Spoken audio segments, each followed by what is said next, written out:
It's a Monday morning, the commencement of a new week, and welcome to the AM News here on the AM Show.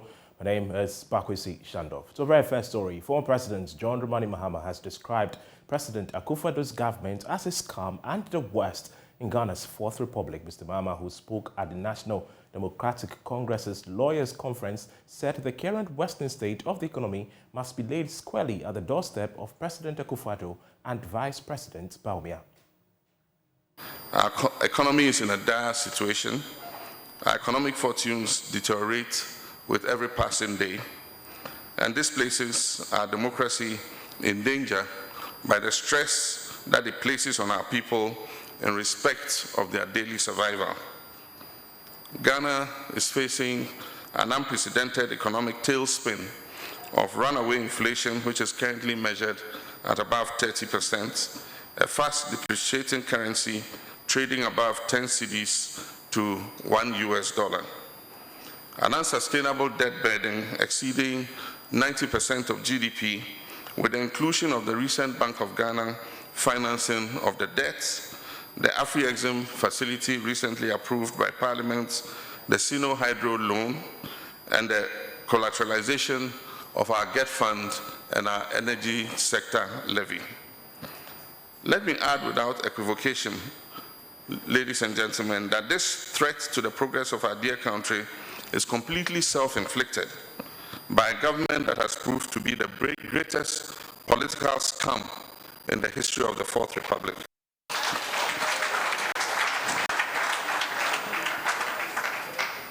By the current indices and general hardship Ghanaians are suffering today, the Akufo-Addo and Bawumia NPP government remains the worst ever in the history of our Fourth Republic.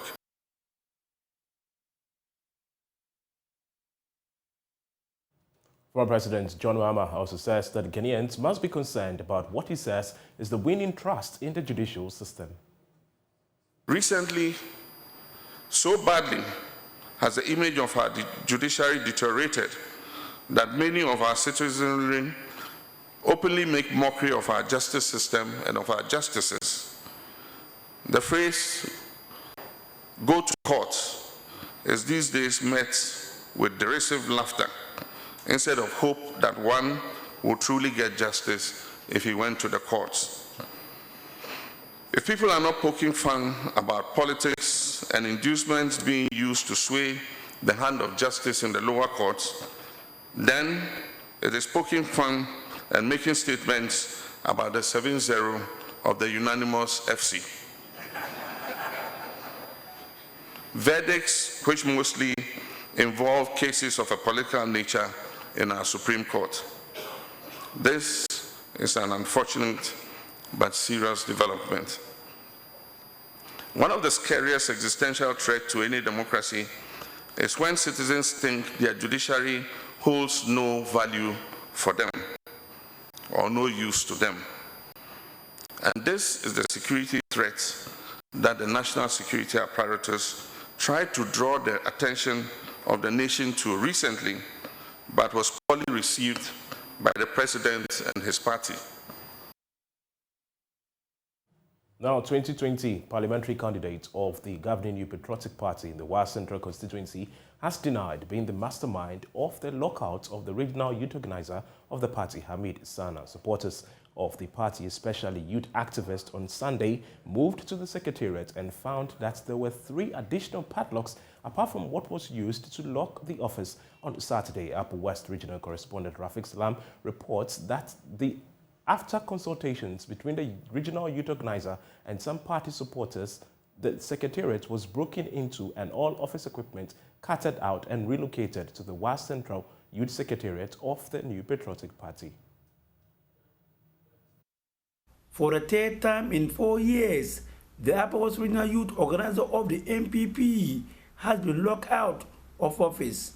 The Upper West Regional Youth Secretariat of the party, before this morning, usually has 3 padlocks locking it.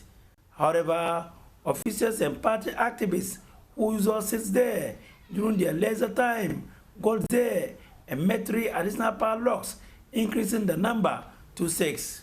Accusing fingers are being pointed at one man whose name has only been given as Caesar, and the 2020 West Central parliamentary candidate of the New Patriotic Party, Haji Abdu, as the mastermind of the lockout. Baba Wala is the operations director of the Upper West Regional Youth Secretariat. I've been hearing a lot of names around this, and one key person that we are hearing around this is Haji Aoun. We are told that she's the very person that instigated Chief Dollar, who is the landlord of this place, take the place from us because we are there supporting some other people against his bid to lead the Wala Traditional Council. But then we know nothing about this. We have been trying for the past days. Myself, I have been to family meetings because the name behind it is a wife of my own brother. So we tried settling these issues. But then another name who is called Caesar is the one we are told came and locked this place. Following some consultations between the regional youth organizer Hamid Sana and some party supporters, they decided to break into the office, pick all valuable items, and relocate to the West Central Youth Office of the party. West Central Constituency Treasurer of the New Patriotic Party, Abdullahi Pagala Issa, who also doubles as an aide to the 2020 MPP West Central parliamentary candidate Haji Audu, poo-pooed the claim, describing it as wicked and deliberate plan to smear dirt on Haji Audu in order to give her a bad name. Haji Audu has no knowledge whatsoever with regards to this particular issue of locking up of the Regional Youth Secretariat office. Because one, she's not the landlord of the facility. She has no relationship with the person who is even the landlord of the facility. The time they were going to contract for that particular office, I don't think Haji Audu was the mediator or any other person amongst that meeting where they went to solicit to use that particular facility. He's however hopeful that it won't stick like others previously. Those people who are peddling this falsehood are the same people that went and locked up that particular office in order to bring her name into disrepute. So it's a baseless accusation that all and sundry should treat with the contempt all that it deserves. She has no knowledge about it. The Upper West Office block of the Regional Youth Secretariat of the MPP started some 22 years ago as the West Central Youth Secretariat of the NDC, but switched to the MPP after the former was perceived to be in bed with one of the royal gates to the Wala skin. Professor John Evans Atamels, then the flag bearer of the NDC, and his supporters who were on a campaign tour of the region and passing through the Insurance Road, which is closer to the office, was pelted with stones and other objects. Following the rampus, the office was ceded to the MPP. Since then, it has remained the Regional Youth Secretariat of the MPP. Reporting for JoyNews, Rafik Salam. The Ghana Ophthalmic Nurses Society, GONS, is asking governments to grant members license to operate private eye centers. President Mark Ejejemfi believes it is crucial in ensuring process to primary eye care and parity among the various eye care professionals in the country. Mr. Ejejemfi has been speaking at the 10th Biennial Conference and Workshop at Ejisu. Speaking at a workshop, the Deputy Chief Executive Officer of the Public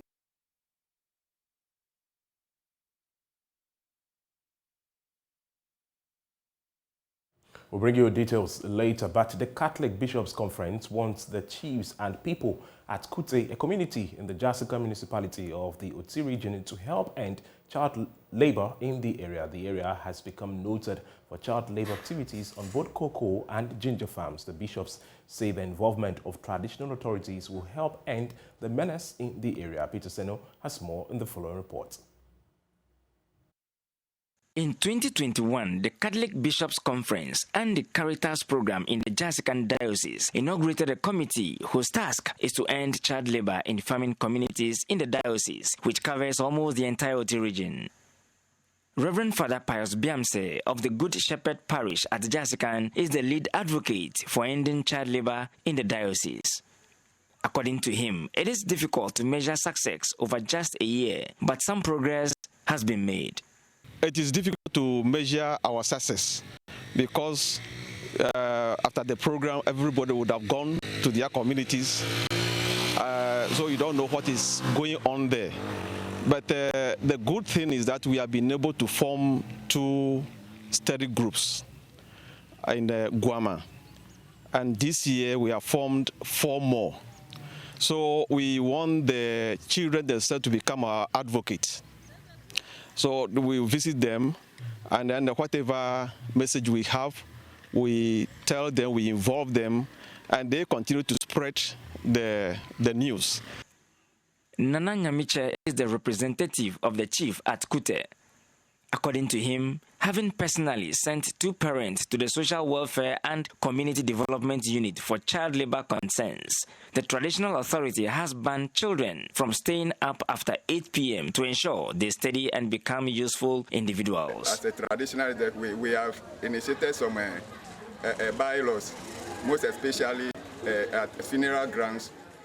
We sack those children from there, and even if it is around 8, 9, we don't need them, we don't call them to funeral grounds or something like that. So those are the laws that we set to stop that. And secondly, if there's a teenage pregnancy or something like that, we call the parents and we advise them for the children to go back to school. And even if they give birth, we advise the parents to take the child from the teenager so that she will continue schooling. Reverend Father Pius Biamse believes the involvement of the traditional authority in the fight against child labor would yield the necessary results. And then we get the chiefs involved. As we said today, if the chiefs say this, if they make their own policies, and assemblymen make their policies, I think that should be binding on the communities, and that's what we should pursue. Emilia Bedwa is the Jasikan Municipal Director for Social Welfare and Community Development.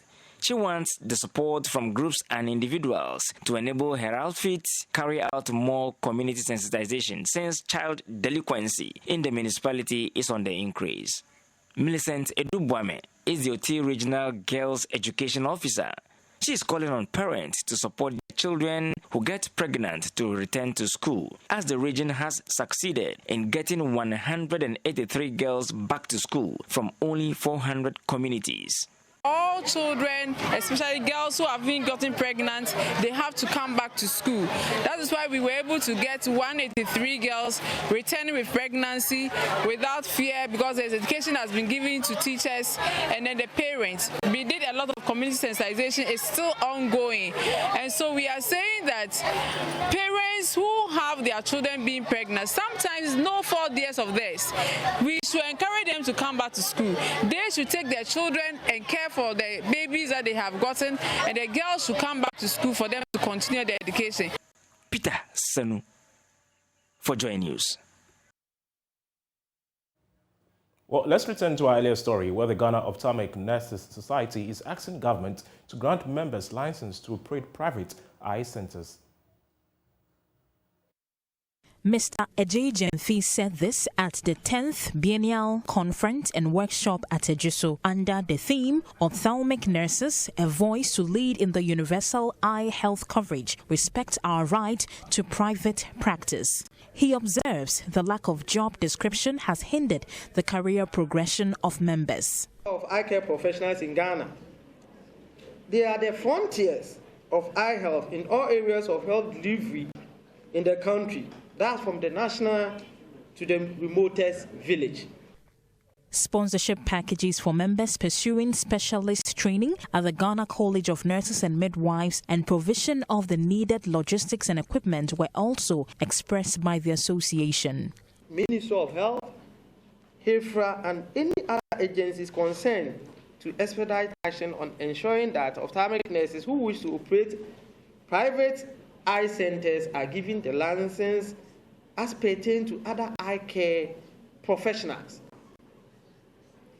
We are appealing to Ghana Health Service and Ministry of Health as a matter of urgency to implement the newly prepared job description for ophthalmic nurses so that the job grade from ophthalmic nurse up to the last job grade of chief ophthalmic nurse is put on the payroll or pay slip of members of the society.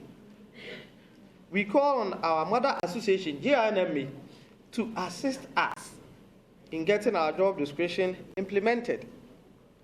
This is because many of our members have qualified to be appointed to the deputy chief, but because our job description has not been implemented, such members are marking time on the principal grade. Ophthalmological Society of Ghana lent their support to the association's request, but called for enhanced regulation to ensure best practices. Dr. Jifa Ayisibuatin is treasurer. It's morally right for ophthalmic nurses who are clinically trained and skilled in the evaluation and management of eye conditions, and who also work closely with ophthalmologists to also do so. It is our belief that if excellent monitoring and supervision is done for all private practices, so that practitioners stay within their scope of service, this request should not be denied. Mona Lisa Frimpong reporting.